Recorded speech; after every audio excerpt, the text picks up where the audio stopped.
Oi, eu sou a Flávia. Eu sou a Isabela. E você caiu no Angu de Grilo.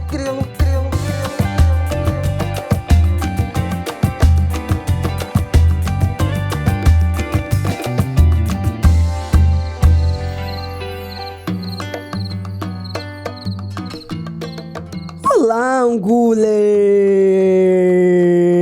Mais um episódio no ar, episódio 243. Boa terça-feira pra você, pra vocês que estão ouvindo a gente. E aí, Flavial, tudo bem? Tudo bem. Correria, mas tudo bem. Muitas surpresas, né, na semana que passou. Pois é, gente. Já avisando que esse nosso episódio vai ter que ser mais curto, porque a Flavial vai ter que fazer uma viagem a trabalho essa segunda-feira, então a gente tá gravando aqui rapidinho na manhã de segunda pra liberá-la. Então, esse episódio terá 2 blocos. O primeiro a gente vai falar, obviamente, das eleições francesas. Desde ontem sendo marcado no Twitter por vocês, falando, eu quero ver Isabela amanhã no Angu de Grilo. Gente, veio aí a esquerda surgindo das cinzas neste último domingo de segundo turno das eleições parlamentares na França. E teve também, vamos falar do Reino Unido. O partido, né, dos trabalhadores ganhou finalmente a maioria. Também no parlamento inglês vai indicar o primeiro-ministro. Partido trabalhista, partido dos trabalhadores. Não, mas falam os trabalhadores, não é não? Não falam os trabalhistas. Os trabalhistas. Não é possível. Querida, eu sou criada pelo Brasil, entendeu? Aqui é a partir dos trabalhadores, cada um com a sua referência, é verdade, os trabalhistas. Então, os trabalhistas ganharam no Reino Unido, também vamos falar isso. E aí, no segundo bloco, a gente faz aquele mix de várias coisinhas que aconteceram. A gente quer falar aqui da história dos meninos negros, filhos de embaixadores, diplomatas, né, que foram parados, revistados pela polícia aqui no Rio de Janeiro. Vale o nosso comentário sobre isso. Também queremos falar da alta do dólar e Bolsonaro indiciado no caso das joias. Então, vamos começar esse episódio. Minha gente, quem viveu viu a vitória da frente de esquerda, da Frente Nova Popular, que foi a união da esquerda. Se você está acompanhando com a gente aqui no Angu de Grilo, né, as eleições francesas, tudo que aconteceu nas últimas semanas, se tiver completamente perdido, volta aí uns episódios, a gente falou rapidamente aqui, né, fazendo uma linha do tempo para a gente relembrar. Essa história começou na eleição do Parlamento Europeu, da União Europeia. Os representantes eleitos, né, franceses para o Parlamento Europeu teve uma vitória absoluta da extrema-direita. Nisso, Macron resolveu dissolver a Assembleia Nacional, dissolver o Parlamento francês. Ele, que já vinha enfrentando muitos problemas para conseguir aprovar suas propostas, porque não tinha maioria, não estava conseguindo fazer aliança, né, no Parlamento Europeu. E aí resolveu dissolver o parlamento e convocar novas eleições. Bom, tem 2 frentes nisso, né? Muitos analistas entenderam que ele queria, então, que o parlamento fosse ocupado pela extrema-direita e que a extrema-direita elegesse um primeiro-ministro, né? Conseguisse indicar um primeiro-ministro que fosse um fracasso para nas próximas eleições, em 2027, a extrema-direita ser derrotada, de fato, e muita gente acreditou que ele fez isso para conseguir mais apoio, para falar assim, então vamos ver agora se a gente convocar a eleição, se essa extrema-direita é a boa mesmo, e aí teria fracassado retumbantemente. Teve o primeiro turno, no último dia 30, né, no domingo, em que a extrema-direita apareceu como a mais votada, e as previsões eram péssimas. Se você viu o Angu de Grilo da semana passada em que a gente falou disso, a previsão é que a extrema-direita tivesse mais de 200 assentos, até 300, entre 260 e 310 assentos, podendo conquistar a maioria dos assentos do parlamento, que são 577 lugares. Mas o fato é que a nossa grande discussão da semana passada foi o que vai acontecer.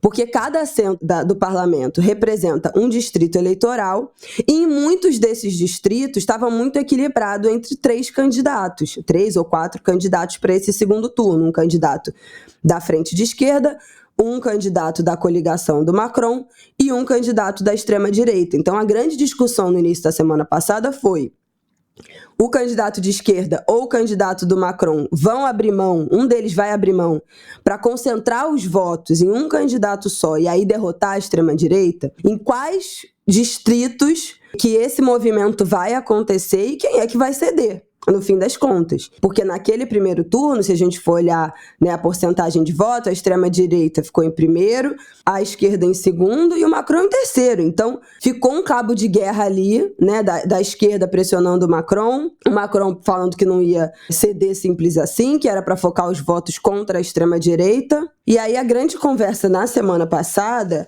era que alguma das frentes ia ter que ceder nesses lugares, né, retirar a candidatura para concentrar os votos contra a extrema-direita. Bom, teve uma mega mobilização, vocês viram até Mbappé deu coletiva falando, né, que bom que você... O repórter falou, tô aqui do seu lado esquerdo, ele, que bom que você tá na esquerda.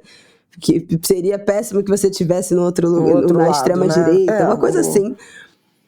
Mbappé que está disputando a Eurocopa, né, pela seleção francesa. É o camisa 10, é o craque da França. Já tinha se posicionado antes e se posicionou de novo na semana passada.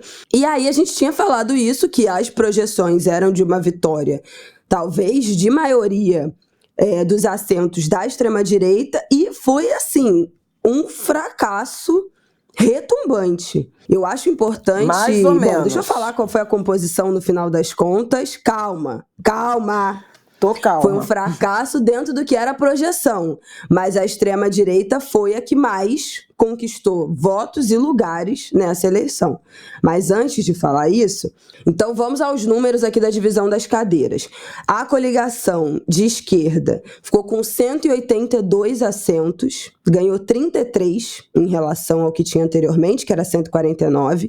A coligação do Macron ficou com 168 em segundo lugar, perdeu 82, eles tinham 250 assentos e fecharam essa eleição com 168, então perderam 82 assentos. A Reunião Nacional, que é a coligação da extrema-direita, ficou com 143, a terceira força, mas essa que é a questão, eles só tinham 88 assentos, eles ganharam 55. Então, se a gente pensar em quem de fato conquistou um novo espaço, subiu de patamar, conquistou um novo eleitorado e mostrou bastante, né, a sua força nessa eleição, foi a extrema-direita, não tenho a menor dúvida. Eles, em voto direto, também foram a coligação mais votada. Tiveram 37% dos votos totais. Esse dado é bem impressionante. Mas a questão... Esse dado, né? Pois é, porque a gente já tinha falado isso na semana passada, que eles já tinham tido mais de 30% dos votos, eles já tinham sido a coligação mais votada,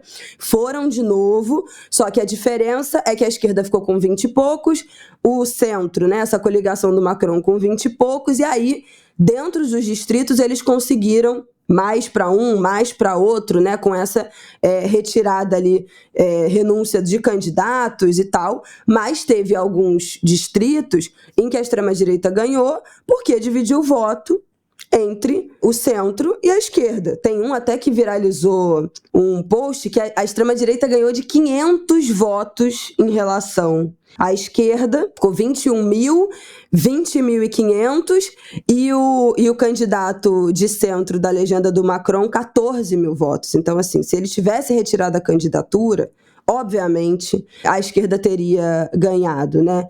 Então, em alguns lugares em que houve esse bate-cabeça, a extrema-direita ganhou. Eles foram os grandes vitoriosos, se a gente pensar no crescimento da quantidade de assentos, né, do que eles tinham, que eles passaram a ter.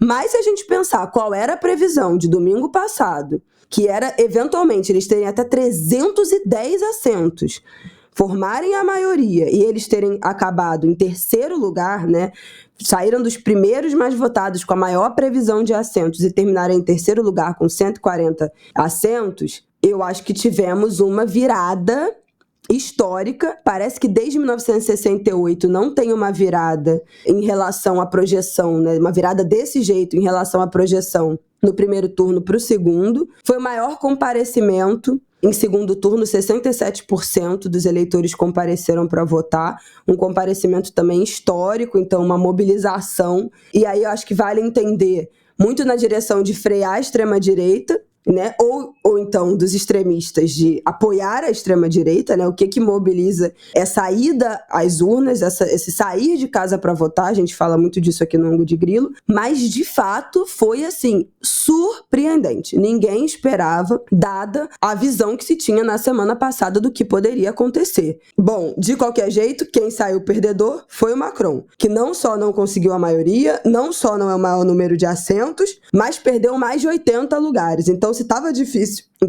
difícil antes para ele aprovar as suas propostas com 250 assentos, agora com 168 vai ficar mais difícil ainda. Então, se tem um perdedor, esse perdedor foi Emmanuel Macron, queridos. Bom, tem leituras que não acham que o Macron foi completamente derrotado, uma vez que... Que mico. Não, é porque assim, ele vai continuar, porque nenhuma força, quer dizer, tem várias interpretações, né? Eu vou começar por essa questão da esquerda, e foi uma semana muito relevante na direção de demonstrar a capacidade de organização, de mobilização, de decisão rápida e disposição para o enfrentamento. Eu acho que esse é um debate que alcança muito o Brasil. A gente tem falado disso nas últimas semanas, e acho que essa experiência europeia nos dá um tanto da dimensão de que é possível fazer o enfrentamento, e o enfrentamento apresentando as bandeiras do campo progressista, do campo da esquerda, e não silenciando, acenando para um centro insosso, sem fazer a devida disputa de narrativa, né? Para a gente usar aí uma expressão batida, mas que eu acho que significa muito. Veja, nos dois casos, tanto na França quanto no Reino Unido, foram os governantes, no Reino Unido, o ex-primeiro-ministro, né, o Sunak, convocando eleições numa tentativa de uma demonstração de, enfim, não é nem de força, né, mas de tentativa de se reafirmar. E tomaram a maior derrota da história. Os conservadores, eu acho que estavam no poder fazia 14 anos, né, desde Gordon Brown, que sucedeu Tony Blair, com políticas desastrosas, com muitos acenos, como o que Boris Johnson fez, né, a uma direita mais radical. E, a partir desse movimento, uma força algo inesperada. No caso do Reino Unido, até se esperava que os conservadores fossem derrotados, mas não dessa forma cachapante. E lá também um partido de extrema-direita conseguiu representação. Eu acho que não foram muitas cadeiras, acho que 4, né? Mas acho que as primeiras 4. Checa só isso aí pra mim, esse número de... Aumentou de 1 para 4, Partido Reformista. Então, é uma força que tá lá. Você não quer que eu já fale os números do Reino Unido pra você continuar? Pode até falar, porque é até interessante o caso do Reino Unido, porque se fala do Reino Unido fechando o ciclo, né, e se despedindo, em tese, porque é um ciclo que começa ou atinge o seu clímax no Brexit, né? Exatamente. E deu tudo errado. Sair foi um erro. Rigorosamente. E deu tão errado, e não é só uma opinião, que mesmo movimentos de extrema-direita, por exemplo, da França, por exemplo, da Itália, que originalmente eram eurocéticos e pregavam uma cisão ou uma saída, reviram suas bases. Eles não falam mais em sair, falam em radicalizar no sentido de se fechar, né, aos estrangeiros e tudo mais, mas não de sair da União Europeia. Então, esse é um ponto importante. Fala os números e aí a gente já fecha. Pois é, vamos aos números. Depois de 14 anos, o Partido Trabalhista volta a ter maioria no Parlamento do Reino Unido, né, no Parlamento inglês. Eles subiram, gente, chocante, assim, de 205, primeiro, quantos assentos são, né? Quantas cadeiras são? São 650 assentos disponíveis. Para você conquistar a maioria, você precisa de, 326, metade mais um, para conseguir vencer as eleições, né? E indicar o primeiro-ministro. O Partido Trabalhista tinha 205 assentos e subiu para 412. Eles precisavam de 326, eles conseguiram 412, quase 100 a mais. Eles ganharam, assim, com muita folga. Conquistaram 207 novos lugares. É uma coisa, assim, absurda. Foi avassaladora. O Partido Conservador... Não, impressionante. O Partido Conservador, que tinha 344 assentos, portanto tinha a maioria, né? Caiu para 120. Eles perderam 224 lugares. Gente, é uma coisa assim, inacreditável. E a extrema-direita, né, que minha mãe comentou, aumentou de 1 para 4. Então, teve um crescimento, mas nem se compara, né, com os outros, com o crescimento do Partido Trabalhista. E aí, outra coisa que eu acho que vale lembrar, que você falou isso do Brexit, e agora, né, o novo premier britânico, que é o Keir Starmer, é assim que fala? Que é o novo primeiro-ministro, né, que é o líder do Partido Trabalhista. Há alguns anos ele fez uma campanha para fazer um segundo referendo, né, em relação ao Brexit, para tentar reaver, cancelar, enfim, mudar o Brexit, mas agora está seguindo, né, os trabalhistas estão tentando emplacar o slogan do "Faça o Brexit funcionar". Então, uma reaproximação, melhores acordos com o bloco europeu para tentar consertar um pouco o que eles falam que foi um acordo muito mal feito pelo Boris Johnson. Mas é isso. Foi esse ciclo que começou com esse referendo. Como é que... Não era plebiscito? Como era o nome? Meu Deus, qual era a palavra? Não era referendo também. Era uma consulta, né, que foi feita à população em relação ao Brexit, pelo David Cameron, resolveu botar isso para a população opinar, e saiu um resultado que ninguém esperava, né, que a maioria da população gostaria do Brexit, mas o fato é que as pessoas não foram, só foi votar quem queria que o Brexit acontecesse, e aí depois ficou um salve-se quem puder. Aí o David Cameron renunciou, entrou a Theresa May, tentou rever as coisas, não conseguiu, e aí quando o Boris Johnson entrou, que é o Trump do Reino Unido, né, o Bolsonaro do Reino Unido, aquela coisa bizonha, ele conseguiu, de fato, firmar os acordos e fazer a retirada do Reino Unido do bloco, né, da União Europeia. Uma catástrofe para o país, para os países, né? Deu tudo errado. O Boris Johnson acabou renunciando também por conta de polêmicas durante a pandemia, fez festa clandestina, era negacionista, pegou Covid, quase morreu e aí deixou de ser negacionista, né? Começou a ser a favor da vacinação, enfim, caos absoluto. E aí, depois desse ciclo enorme, de novo, os trabalhistas com uma maioria esmagadora dos assentos do parlamento inglês.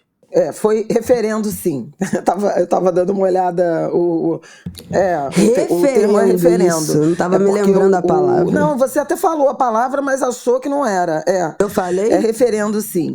Não, é porque tem o referendo, quer dizer, já tinha uma decisão e o povo referenda, concorda com ela. O plebiscito é que eu acho que é para... Você lança uma ideia e aí o Congresso faz a legislação. Aí a legislação passa a acontecer. Entendi. Isso aqui na legislação brasileira. Não sei como é que é no Reino Unido, mas o que aconteceu em relação ao Brexit foi exatamente um referendo que o Cameron esperava que fosse resultar em permanência, mas ele acabou derrotado e a gente sabe de tudo que aconteceu, inclusive naquela eleição. Muita gente de áreas urbanas não compareceu, não foi votar, tinham certeza de que ia continuar e aí não foi votar. Teve aquela campanha, aquelas denúncias, né, do uso da rede social, do Facebook em particular, e a mobilização que o campo contrário conseguiu fazer, e um deles era o líder da extrema-direita, ora representada aí com 4 cadeiras. Então, assim, eu trouxe o Reino Unido para chegar na França e comentar sobre essa capacidade de mobilização e com essa insatisfação em relação a modelos e a governos que fazem acenos demais ao campo reacionário ou conservador, como queiram. Então, assim, acho que tem um grande recado em relação a isso, sabe? Não vamos tocar nesse assunto porque Isso aí faz a extrema-direita ganhar cliques e viralizar nas redes sociais. Mas como é que se faz, então? Porque aí você finge que não está acontecendo. E está acontecendo, né? A mobilização. Assim como o Sunak, o ex-primeiro-ministro britânico, e até engraçado, né? Como foi rápida lá, né? Lá é assim, né? Fez a eleição, apurou no mesmo dia, no dia seguinte, já na madrugada já declarou o resultado, de manhã um renuncia, o outro candidato a primeiro-ministro encontra com o rei, é aprovado, acabou. No dia seguinte ele já se mudou. Acabou. Nunca vi uma transição assim tão... Já deixa tudo empacotado e rala. É muito impressionante. Mas tanto é que na época que teve várias... Eu acho que foi na época da Theresa May, que teve várias votações que não formavam maioria, era isso. Vai ter votação. Dá tipo assim, umas horinhas, não conseguiu, vai ter que fazer tudo de novo. Então, ficou tendo, né? Várias vezes, porque não formava maioria, nada acontecia. Mas assim, a substituição do primeiro-ministro, eu achei que tinha uma transição. Não, é imediato. Acabou, vazou, vai pra casa. Não tem esse negócio de sensibilidade, não se despede não, querida. E aí, a mesma coisa o Macron, né? Uma decisão, uma prerrogativa do presidente de dissolver o parlamento, convocar uma eleição e lançar a sorte. Agora, tem gente que vê a derrota do Macron em razão de as cadeiras, né, do campo dele terem diminuído muito. Né? Eles perderam efetivamente, o que indica uma insatisfação com esse governo. Por outro lado, a expectativa era de uma vitória da extrema-direita, ainda que sem a maioria absoluta, o que levaria a uma provável indicação de um primeiro-ministro desse campo e o Macron como presidente, que eles chamam lá na França de coabitação, acho que a gente falou isso na semana passada. Foi o contrário, inclusive, em razão de uma mobilização muito eficiente, né, do campo de esquerda. Eu lembro que o Macron anunciou a dissolução do parlamento no domingo, dia da eleição no Parlamento Europeu. Na segunda-feira, no dia seguinte, a esquerda anunciou a sua união, né, e a formação dessa nova Frente Popular.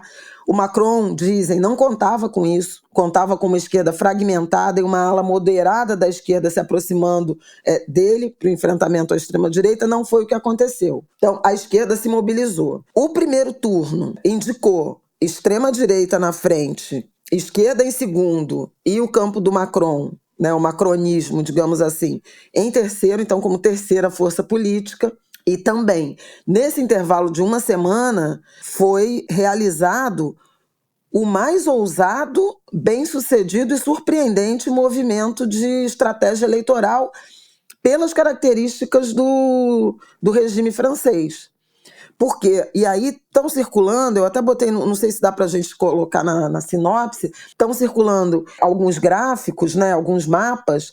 O primeiro turno para o segundo turno, no primeiro turno, os candidatos da extrema-direita chegaram na frente em quase toda a França. Né? Foi um negócio assim avassalador. Foram eleitos, eu acho que 99, né, parlamentares, por causa daquela regra, até bem distribuídos. Mas o segundo turno, a estratégia de o candidato em terceiro abrir mão da candidatura em benefício do segundo, que teria mais chance de ganhar da extrema-direita, da Reunião Nacional, né? RN, né? Foi super bem sucedida. Foi absolutamente bem sucedida. Lembrando que o campo da esquerda foi o que mais abriu mão de candidatura. Então, muito do resultado do Macron tem a ver com isso, tem a ver com a esquerda tendo aberto mão de candidatura, porque senão teria ganho o candidato da extrema-direita, do campo da Le Pen. E lembrando que a Le Pen foi eleita deputada, né? Ela ganhou uma cadeira no parlamento, então vai ter uma voz que não tinha. Bom, o mapa final, a Isabela mostrou aí o ganho de cadeiras da esquerda, a perda do Macron e o ganho da extrema-direita, que foi muito expressivo, e a votação foi igualmente expressiva. Isso significa uma fragmentação, também algo inédita, né, no parlamento. É, de fato, um parlamento muito dividido, é quase um terço, um terço, um terço. né? Um pouquinho para lá, um pouquinho para cá. O Mélenchon, que é o candidato a primeiro-ministro, digamos, né, pelo campo da esquerda, por terem chegado na frente na eleição, fez um discurso muito forte dizendo que o presidente Macron tinha o dever de convocar ou concordar com um novo governo, com o primeiro-ministro desse campo da esquerda. Então, tentar formar essa unidade. Não está claro que isso vai acontecer. O primeiro-ministro que foi indicado pelo Macron, ele renunciou depois do resultado das eleições. E hoje a notícia de que o Macron não aceitou a renúncia dele e pediu para ele ficar no cargo, para o governo não ficar acéfalo, principalmente em razão do início dos Jogos, né? Daqui a pouco. Eu acho que é dia 26, né? Abertura das Olimpíadas. Então, para não ter esse ambiente de insegurança, né, de planejamento, não sei o quê, que ele fique até que se resolva. Aí tem uma enorme interrogação. Vai, de fato, haver uma aglutinação em torno de uma base de centro-esquerda para assumir o governo, ou vai se ficar brigando, discutindo, etc, etc, etc, ou o Macron vai fazer algum aceno ao campo de centro-direita, da direita tradicional, para tentar se manter poderoso. Por isso que a leitura de que ele foi um grande derrotado foi atenuada, porque ele ainda tem peças para brincar ali no jogo, como segunda força política, e no meio, né, o centro é esse poder moderador, né, esse pêndulo que pode ir para um lado ou para o outro. Não está tão claro também que a França fez uma escolha, digamos assim, robusta contra a extrema-direita. Eles tiveram muitos votos, né? 37% é voto à beça. O sul da França, acho que está todo nesse campo, em que pese o fato de que as forças, digamos, progressistas, centristas, democráticas, se sobrepuseram ao campo da extrema-direita. Então, foi uma ótima notícia no sentido de demonstrar que é possível organização, mobilização, união e alguma... para ativar, né, o interesse, o engajamento e a participação da população. O Mélenchon, até no discurso dele, eu achei interessante chamar a atenção, ele falou várias vezes, é um dia de sol, é o primeiro fim de semana das férias de verão, e os franceses compareceram em peso para votar. Não é normal. Normalmente, as pessoas, como não é obrigatório, já saíram em viagem de férias, já estão fora, já estão em outro. E o comparecimento foi recorde, já tinha sido no primeiro turno e foi também no segundo turno. E um outro número que foi recorde, lá pode votar por procuração, foi o número de procurações emitidas para que essas pessoas votassem mesmo estando distantes. Então, assim, houve um engajamento. Se o campo da extrema-direita, que a gente sabe que tem muito engajamento, que comparece, falamos isso aqui sobre o Brasil, a eleição de 2022 no Brasil também foi sobre comparecimento, vocês vão lembrar disso. Não foi nem por acaso que o então presidente Jair Bolsonaro usou a Polícia Rodoviária Federal para fazer blitz e impedir eleitores do Nordeste de chegarem às sessões eleitorais, né? Uma tentativa de interferir no resultado a partir do comparecimento. Nos Estados Unidos é a grande também dúvida, porque todo mundo tem certeza que o eleitorado do Trump vai votar, é engajado. Então, muito também da pressão sobre Biden, que é crescente, ela está se dando em razão de uma desmotivação do eleitorado. Então, assim, um candidato que ativasse, né, a paixão do eleitor levaria a um comparecimento maior e aumentaria as chances.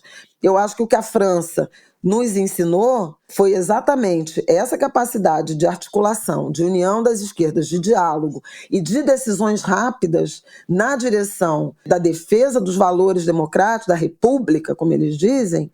Ela foi absolutamente fundamental. E me parece que até pela disposição de renunciar a candidaturas em benefício de candidatos de centro que estavam mais bem colocados, também mostra um comprometimento das esquerdas, do campo progressista, com a democracia. Não são todos os campos que demonstram. Nem o centro. Embora muito do debate político seja que o caminho é o centro, mas o centro-direita acena para a extrema-direita e acaba por ela, né? É isso que tem mostrado. Como eu já falei aqui na semana passada, até porque todos sabemos que centro é direita. Bom, dito isto, você citou o Biden, só para dizer que o Biden segue na corrida eleitoral, né? A semana passada foi de novos momentos de tensionamento e questionamento em relação ao bem-estar, né? Eu diria, a capacidade de saúde e o bem-estar mental dele para disputar essa eleição, mas ele não desistiu. Todo mundo está falando, os analistas, né, políticos, os correspondentes, que não é uma questão de se ele desistir, mas de quando ele vai desistir, porque os apoiadores, né, da campanha, os financiadores da campanha começaram a suspender seus financiamentos até que ele desista. Uma delas, eu ouvi na semana passada, que é a herdeira da Disney, que é uma financiadora dos democratas, e ela suspendeu o apoio até que o Biden retire a sua candidatura. Então, a pressão tem aumentado consideravelmente e vamos ver quando que isso vai acontecer e se essa demora também não vai impactar demais, né, essa corrida eleitoral. Bom, vamos para o nosso segundo e último bloco desse ângulo de grilo curtinho para a gente falar aqui dos assuntos que faltam. Eu acho que eu vou começar falando do indiciamento do Bolsonaro, porque eu acho que isso é só um pop-up mesmo, né? Só uma atualização, não tem muito o que comentar. Mas a Polícia Federal concluiu, né, o inquérito das joias, né, do desvio de joias. A gente já falou muito disso aqui. Volte lá no ângulo de grilo, mas todo mundo sabe. Indiciou Bolsonaro e mais 11 no inquérito de joias. Bolsonaro foi indiciado por peculato, que é a apropriação de bens públicos, associação criminosa e lavagem de dinheiro. O que isso significa? Que a Polícia Federal concluiu, né, de que há provas suficientes e que ele pode ser acusado, né, condenado, que há provas que ele tenha cometido esses crimes. Outras pessoas indiciadas, bom, tem várias, mas na época a gente falou muito do Mauro Cid, ele tá lá, o Weingarten também, o Assef, que era advogado do Bolsonaro. Mauro Cid e o pai, o general Lorena Mauro Cid e o pai, né, os dois, o pai e o filho, aquele que apareceu na foto, né, do reflexo da... Ai, gente, meu Deus do céu, coisa absurda. E aí, o que vai acontecer agora? Nesse relatório não tem pedido de prisão preventiva, nem de temporária, de nenhum desses indiciados. Isso significa que a Polícia Federal concluiu quem praticou os crimes, quais foram os crimes. Isso vai ser enviado para Alexandre de Moraes, ministro, né, do STF, que é relator do caso. E aí, o Alexandre de Moraes vai enviar essas provas para a Procuradoria-Geral da República. E aí, a PGR vai avaliar essas provas da investigação, enfim, o relatório todo, para decidir se esse material é suficiente para fazer essa denúncia. É isso. Então, só um pop-up dessa história para a gente atualizar. E aí, Flavial, eu queria que você, continuando aqui no tema, né, política, falasse rapidamente da alta do dólar. A gente viu na semana passada que isso foi o grande o dólar chegou a bater 5,70, né, numa máxima na terça-feira, acabou fechando um pouco mais baixo que isso. Mas o que aconteceu para o dólar chegar a 5,70? Pelo amor de Deus. Deixa eu falar rapidinho sobre a questão do Bolsonaro, que tem uma peculiaridade. O indiciamento dele, no caso das joias, antes do fechamento, no caso dos certificados de vacina. Ele já tinha sido indiciado, mas a PGR, antes de denunciar, pediu mais diligências. Então, aí a Polícia Federal concluiu o inquérito das joias, que tem muitas provas, muitas, já referenciamento, documento, vídeo de... Tem foto, tem vídeo tudo. De entrando e voltando, saindo do país do aeroporto e voltando, o ASEF, enfim.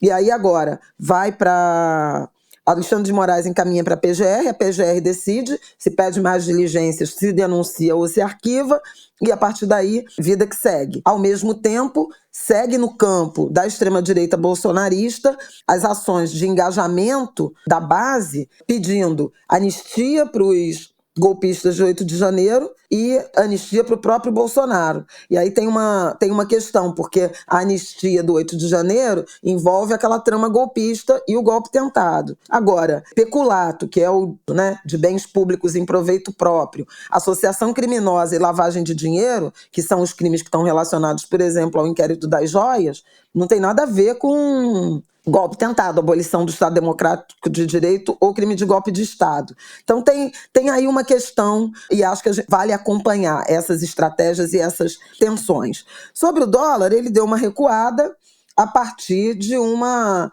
espécie de trégua que Haddad, ministro da Fazenda, Fernando Haddad, conseguiu em relação a Lula, presidente Lula, parar de falar, parar de atacar o Banco Central, declarar compromisso com ajuste fiscal, com a meta de equilíbrio, etc.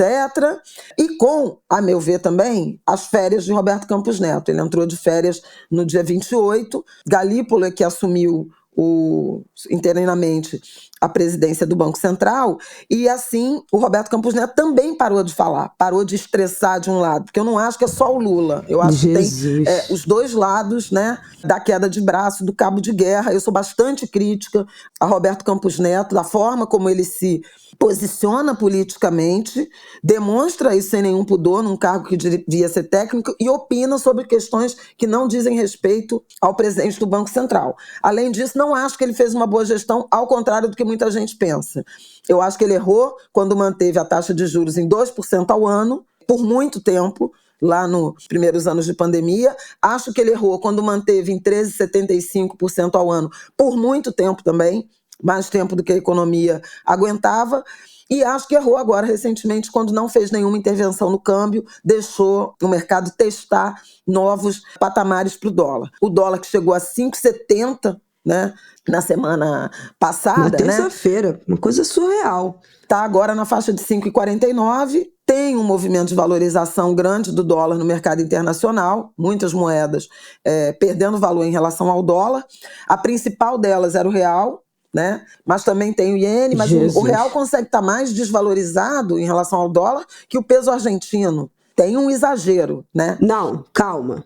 Agora, nesse ano, este ano. Tipo assim, não, nessa este queda. Ano, e, claro, em decorrência dessa queda. Tá, porque, meu Deus. Mas, enfim, quando o Lula parou de falar e se comprometeu com o ajuste fiscal, Campos Neto tirou férias e tal, o real foi a moeda mais valorizada do mundo, O dólar caiu 2% na quarta, e mais 1,5% na quinta, e assim vai. Ou seja, calada vence. Se ficasse todo mundo quieto, não tinha esse problema. O que eu acho de interessante é como esse debate ele é monopolizado pelo campo do mercado financeiro. Tem que ser o que o mercado quer e ninguém pode falar contra. Muito menos o presidente da República.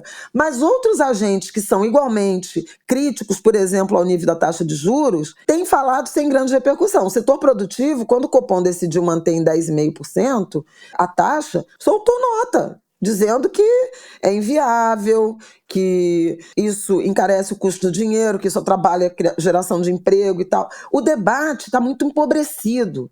E está muito empobrecido também em relação a outras dimensões da atividade econômica que podem, inclusive, ajudar o Banco Central na tarefa de controlar a inflação. E eu fiz até a coluna do Globo na sexta-feira falando disso, desses outros elementos, um deles o Plano Safra. Então, é um mercado que olha só ali o dólar, a taxa futura de juros, opera nesse cenário de muito curto prazo, um Banco Central que leva em conta praticamente, unicamente as previsões de mercado, porque o Boletim Focus, que mostra a deterioração das expectativas, ele é quase essencialmente formado por estimativas feitas pelo mercado financeiro. Então você vai alimentando, né? E as decisões de política monetária do Banco Central levam em conta esses relatórios que são do mercado, e a imprensa também cobre excessivamente e valoriza excessivamente a posição dos agentes do mercado financeiro.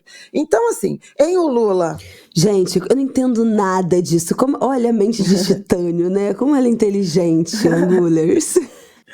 Fofa. Então, assim, eu acho que a gente...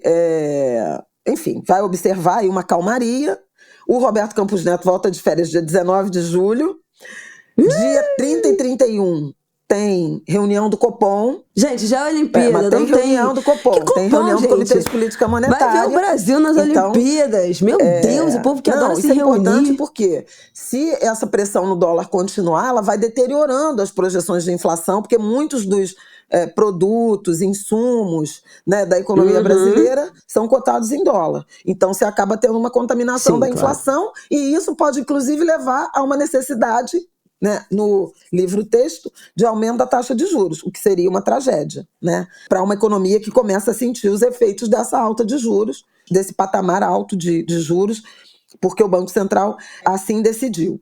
E dia 22, para terminar, entre uma coisa e outra, entre o fim das férias e o Copom, tem o relatório bimestral do Tesouro, né, da equipe econômica, que deve sinalizar contingenciamento de receita e bloqueio, né? Bloqueio de gastos. O ministro da Fazenda também prometeu, além desse provável contingenciamento para chegar a cumprir a meta fiscal, cortes de 25,9 bilhões em gastos obrigatórios, falando que é uma espécie de pente fino que todos os ministérios fizeram para aumentar a eficiência, criar exigibilidades, fazer um ajuste que é importante na direção da qualidade.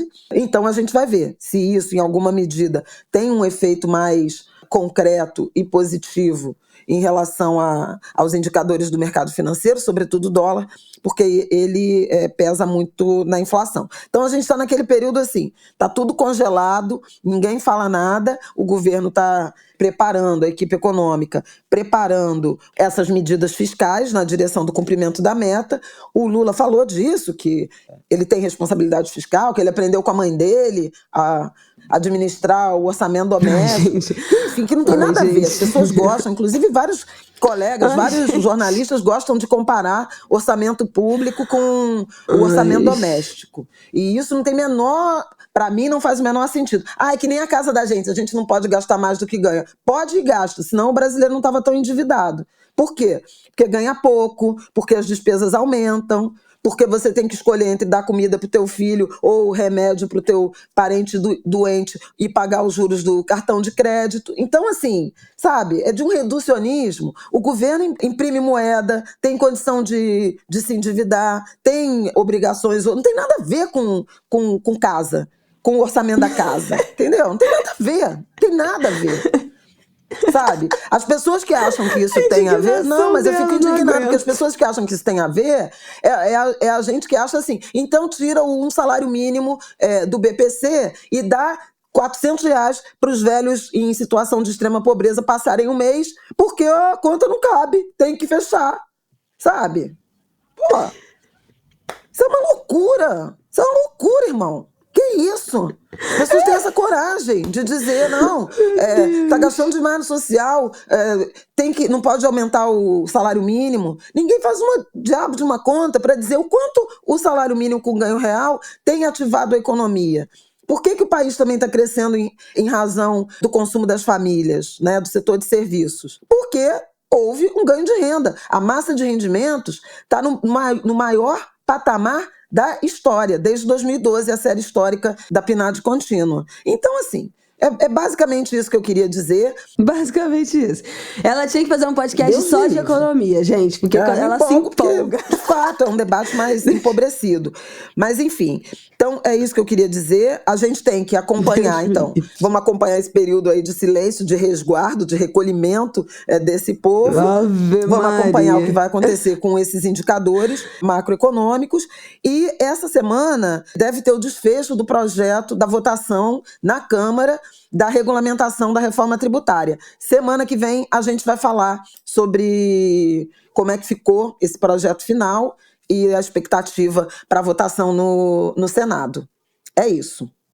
E aí, por último, acho que vale a gente comentar a história terrível, mais uma, né, história terrível, mais uma brutalidade da Polícia Militar do Rio de Janeiro, que fez uma abordagem completamente racista, completamente discriminatória no Rio de Janeiro, em Ipanema mais precisamente, apontando arma para filhos de diplomatas, filhos da embaixatriz do Gabão.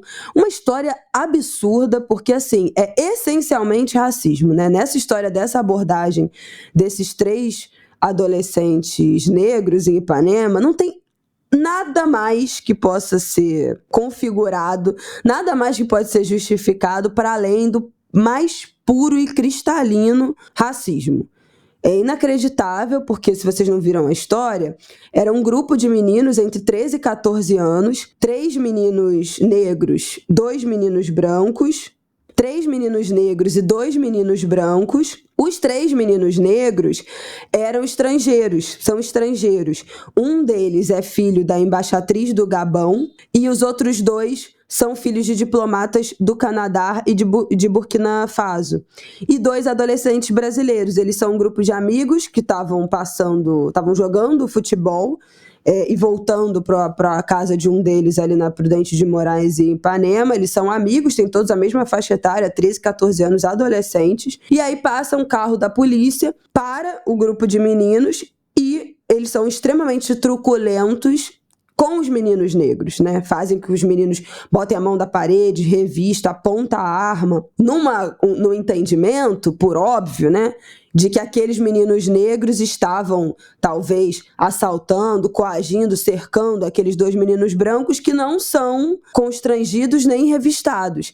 Os 3 meninos negros estrangeiros não falavam português, demoraram a entender o que estava acontecendo. Os outros meninos brancos tiveram que explicar que eles não falam português, que eles não eram brasileiros, que eles não são brasileiros. E esse fato e essa imagem, né, foi denunciada nas redes sociais pela mãe de um desses meninos como uma abordagem absolutamente racista. 3 meninos menores de idade, né, com arma, com fuzil, com pistola, apontado para eles abruptamente para os 3 meninos negros. Quem denunciou foi a mãe de um dos meninos brancos. Eles são de Brasília, estão no Rio de férias. E assim, uma situação inacreditável. Acho que, obviamente, a gente sabe que o racismo da polícia, né, da polícia militar, todos os estados do Brasil, da polícia militar do Rio de Janeiro, é institucionalizado, né, faz parte, fundamenta, né, esse treinamento, fundamenta essa corporação. A gente já falou disso aqui no Ângulo de Grilo várias vezes, como a polícia é uma instituição que nasce racista, né?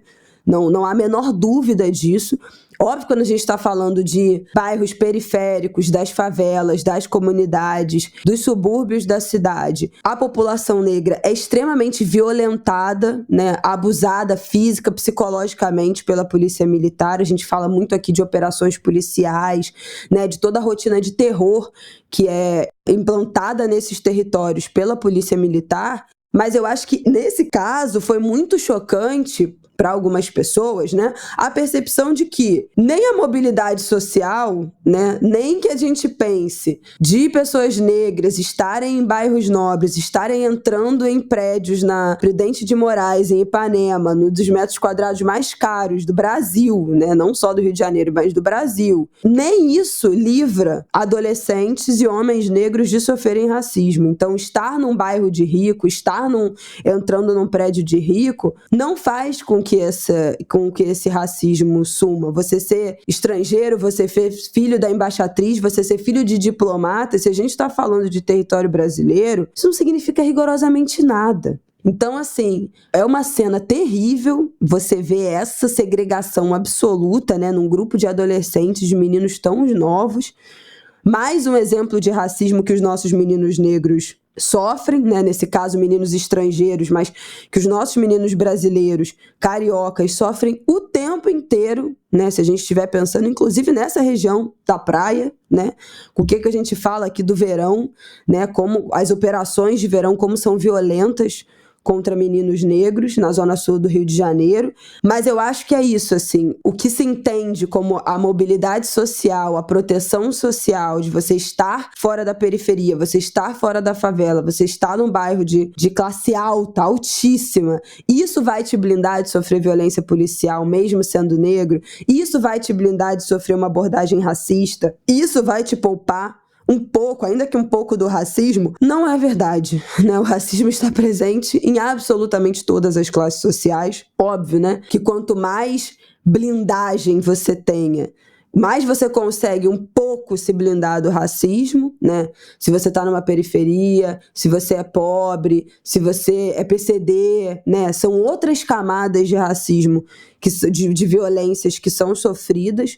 Mas o fato é que esses meninos serem estrangeiros, filhos de diplomatas, turistas no Rio de Janeiro, estarem em Ipanema, não blindou. Tiveram arma, fuzil, pistola apontado para eles. E se uma arma dessa dispara, né? E se uma arma dessa dispara contra meninos de 13, 14 anos que estavam fazendo rigorosamente nada, assim como essas armas disparam contra meninos e meninas e crianças pretas nas favelas do Rio de Janeiro, crianças que não estão fazendo rigorosamente nada, né? Pessoas que deveriam ter sido eventualmente presas ao invés de mortas, né? É um assunto que a gente fala muito aqui no Angu de Grilo, mas eu acho que valia pontuar de novo como essa ideia de que a ascensão social blinda as pessoas negras do racismo é absolutamente equivocada, né? Ou que a grande fratura da nossa sociedade é a pobreza, é a classe, né? E não a raça também, né, é uma grande ilusão, né, que se você tiver dinheiro não importa se você é preto ou branco, e na verdade você ser preto ou branco importa em absolutamente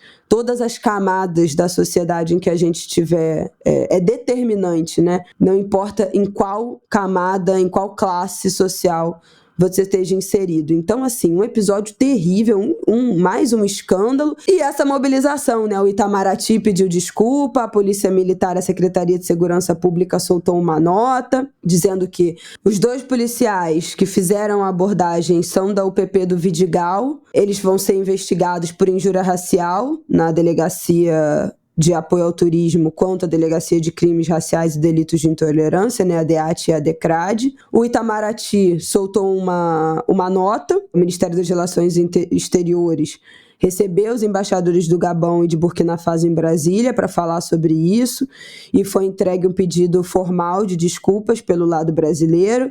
A Polícia Civil pediu as imagens de câmera e a Polícia Militar disse que abriu um procedimento apuratório interno para esclarecer o caso e vai colaborar com as investigações da Polícia Civil. Então, assim, é uma vergonha. Já é uma vergonha nacional todo o racismo praticado, né, pelas polícias brasileiras. Mas agora uma vergonha também internacional, uma violência, né, contra meninos tão novos, uma coisa terrível, uma cena horrorosa. Enfim, é isso, gente. Quero ouvir Flávia Ol sobre isso pra gente encerrar esse episódio. Essa história é uma história que me incomodou intensamente. Eu até fui convidada e escrevi um artigo para o Jornal Globo, que saiu na edição de sábado, tratando desse assunto. Tratando, sobretudo, dessa empatia, indignação muito seletiva, né? O que aconteceu com esses meninos, né, com os 3 adolescentes negros, filhos de diplomatas, o que aconteceu com esses 3 adolescentes pretos, filhos de diplomata, acontece de forma recorrente, né, no Rio de Janeiro e Brasil afora, cotidianamente.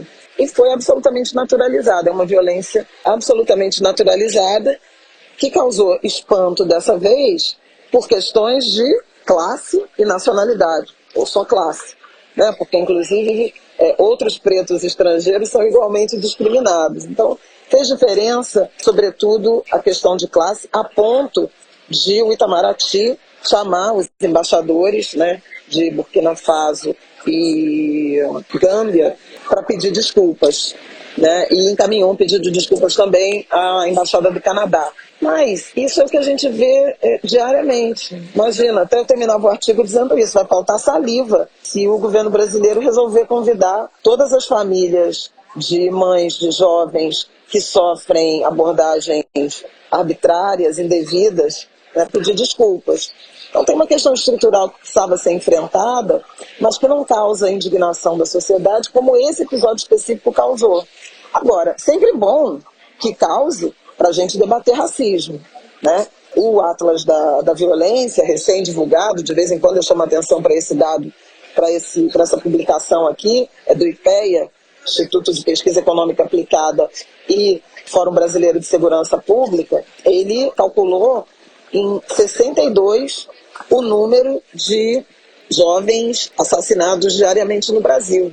Foram mais de 35 mil homicídios de jovens, predominantemente negros. Eu vou buscar aqui o dado para passar objetivamente, tem nesse meu artigo no Globo. Entre outros indicadores, quando a gente falou da questão do porte de maconha, né, eu trouxe o dado sobre o número de réus, né, e presos por tráfico. Eles são essencialmente presos em flagrante pela polícia militar. Eles são essencialmente jovens, menos de 30 anos, negros, de baixa renda, de baixa escolaridade, do sexo masculino. Então, essas características formam o que já foi conceituado de tão recorrente esse tipo de situação, né? Há uma conceituação, eles são chamados de elemento suspeito, né? Ou suspeito padrão. Então esse é o típico, né? Jovem ou perfil de pessoas abordadas pela polícia.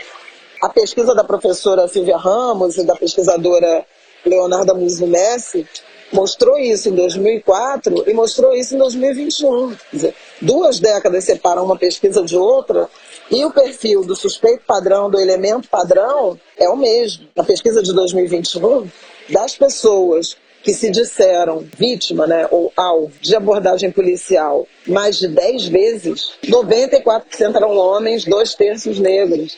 Então, não tem nenhuma novidade, né, em relação a esse perfil, né, a esse método, né, a esse protocolo de abordagem, de criminalização, de desconfiança em relação às pessoas negras. A novidade foi realmente que eles abordaram pretos que eles não deveriam abordar. A diferença é que eles abordaram pretos que não deveriam ter abordados, né, por questões de classe. Então, no mais, a PM sendo PM. Então fica, obviamente, a indignação, né, o lamento por mais esse comportamento, mas uma reivindicação de que isso não seja tratado como um caso isolado, como uma aberração, porque não é, né? A gente pode falar da questão da filtragem racial ou do perfilamento racial nas abordagens policiais com uma decisão do Supremo Tribunal Federal de abril. Em abril de 2024, o Supremo Tribunal Federal se debruçou sobre esse tema, tendo sido provocado por uma ação, né, que envolvia um indivíduo preso em São Paulo. Foi um episódio em que os policiais admitiram que abordaram o sujeito porque era um cara preto, perto de um lugar onde tinha uma boca de fumo. E o Supremo não decidiu absolver, não invalidou o julgamento, a condenação desse indivíduo por tráfico, mas decidiu que não é possível a abordagem por filtragem racial, por cor da pele, por gênero. E tendo sido provocado, né, o Supremo Tribunal Federal a decidir sobre esse tema da abordagem racial, tomou a decisão de que isso não é permitido. O perfilamento racial, a filtragem racial, a raça, né, a cor da pele, como motivação para uma abordagem policial.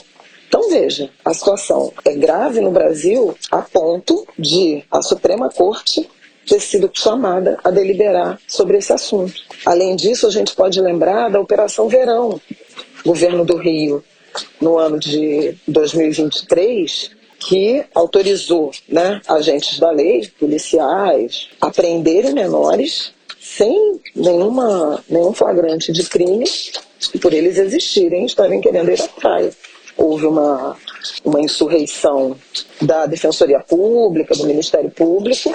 Uma juíza do Rio tomou a decisão de considerar que aquilo era ilegal, que você não podia prender menores sem terem cometido crimes. o desembargador do Tribunal de Justiça do Rio passou a decisão da juíza, isso foi para o Supremo Tribunal Federal em dezembro, e o ministro Zanin só julgou, só deliberou em fevereiro, quando o verão já tinha acabado. Então, assim, sob o silêncio da sociedade, né? Sociedade civil, nada fez em relação a...